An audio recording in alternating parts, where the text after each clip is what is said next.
انسان دی که چېرته کې چې څپېړه ووالو چې کوم دی چېرته کې بلاست وشو یا نور داسې څه د هوا پریشر زیات شو نو غوږ پردې له نقصان نه رسیږي نو غوږ پرده یې بچ پاتې کیږي.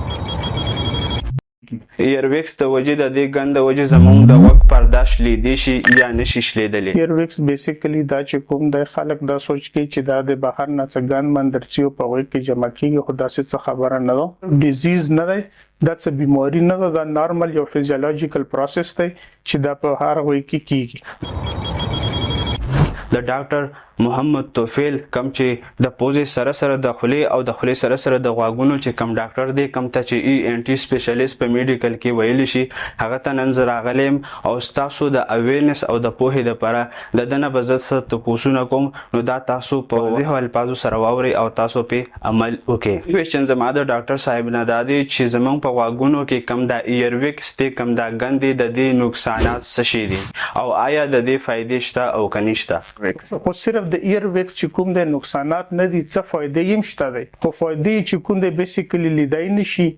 و نقصانات چې کوم د هغه ټول نه غټ دی چې هغه انسان په اورېدو کې خلل جوړ کړي نو ځکه انسان چې کوم د کوشش کوي چې هغه بیا د غوږ نه ایسي کړي. نور هم ډېر نقصانات دي چې هغه کې چې کوم د چکر پس انسان راتلی شي. درېیمه خبره دا چې په غوږ کې شور جوړیږي.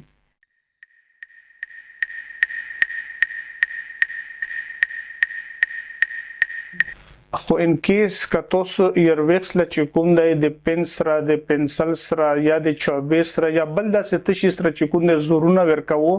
نو هغه پوش کېدی شي او مخکې تللی شي پردې ته ټچ کولی شي. نو دا تاسو مه کوئ ځکه چې دا غلطي ده او د دې غلطۍ د وجې تاسو غټ اپریشن طرف ته هم مجبوره کېدی شي. زیات زورونه په ما ورکوو درد کېږي دا چې کوم ډېر سخت لکه د تیږې غونډې کې جوړ شوی وي د دې سره بیا ډاټ سیسټم نه غوږ ته نورم نقصان رسیدای شي او انفیکشن کېدای شي نو دا چې په غوږ کې وي نو کوشش یې پکار دی چې په وخت کې ریموو کړی شي که ټوله تکلیف جوړوي. بل تاسو دا سوال وکړلو چې د ایرویکس چې کوم دی د ایسي کېدو څه طریقه ده.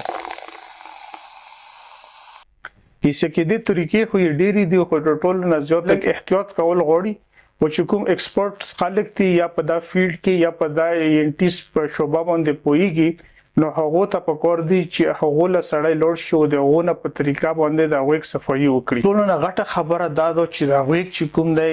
دا یو ډېر قیمتي شی دی. انسان په بدن کې څه شی نه داسې دي چې دا بار بار انسان له نه میلاویږي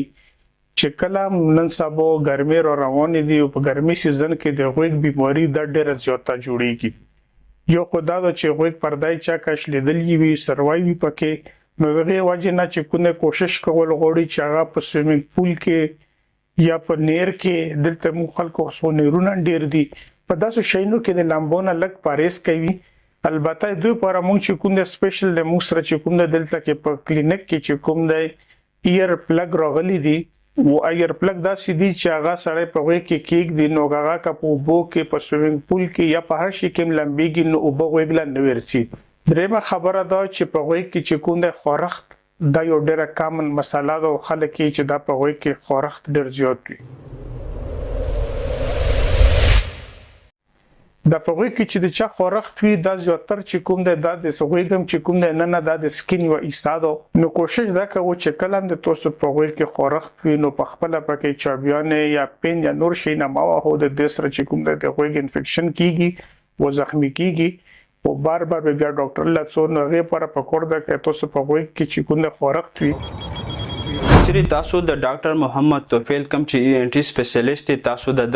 خدمت خوښول غواړئ او سرانجام کول یې غواړئ نو تاسو ډسټرکټ خیبر باړه بازار نواب مارکیټ چې کوم دی تاسو دې ته وزټ کولی شئ یا په سکرین باندې چې کومې نمبر تاسو ته لیدی شي یا کم کارت تاسو ته لیدی شي په دې باندې تاسو تشریف راوړلی شئ هره ورځ د سهار 8 نه 19 تر ماښام 4 بجو پورې.